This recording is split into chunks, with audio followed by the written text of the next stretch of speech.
우리도 탱크가 있었다면, 우리도 탱크만 있으면.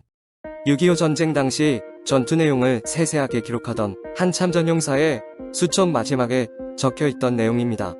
탱크는 그만큼 우리 국군에게 엄청난 트라우마를 안겨준 무기였습니다. 당시 우리가 가진 어떤 무기도 통하지 않았기 때문이었죠. 6.25 전쟁 이후로 대한민국은 전차를 보유하길 원했습니다. 하지만 먹고 살기도 힘든 판국에 좋은 전차를 보유하기는 힘들었습니다. 그래서 2차 세계대전 중에 개발된 미국의 M4 셔먼 전차, M47 패튼 전차, M48 패튼 전차를 미국으로부터 공여받아 운용했습니다. 그러던 중 1970년대 우리 국군의 발등에 불이 떨어지는 정보가 전해집니다. 바로 북한군이 전차 자체 생산 능력을 갖추었을 뿐 아니라 당시 신형 전차였던 T-55, T-62 전차의 보유 대수도 1600대를 넘어선다는 소식이었습니다.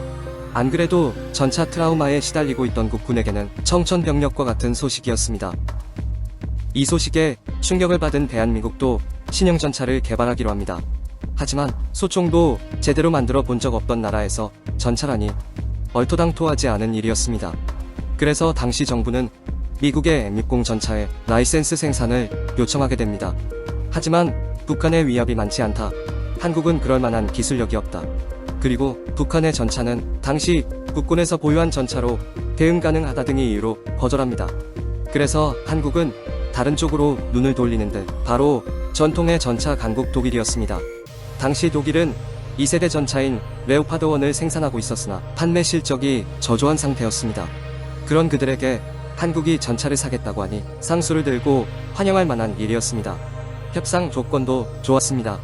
전차 판매에 적극적이었던 독일은 기술 이전 등 거의 파격적인 조건을 제시하기도 했습니다. 한국과 독일의 이해가 맞아떨어지면서 협상은 일사천리로 진행되었습니다. 협상을 마치고 마지막 계약서 사인을 위해 독일 대표단이 한국에 입국했습니다. 계약서에 사인만 하면 끝나는 일이었습니다. 하지만 계약서에 사인하기 바로 전날 미국 측에서 갑자기 찾아옵니다. 미국은 독일과의 계약서를 찢어버리면서 자신들이 한국의 신형 전차 개발을 책임지겠다고 하고 M60 전차가 아닌 미국의 최신 전차인 M1 에이브람스 전차를 제공하겠다는 제안을 합니다. 한국은 이 제안을 도저히 거절할 수가 없었습니다. 국군의 무기체계는 미국제에 맞춰져 있어 다른 나라의 무기체계가 들어오는 것은 솔직히 부담이었습니다. 게다가 수십 년간 쌓아온 미국과의 관계도 문제이기도 했습니다.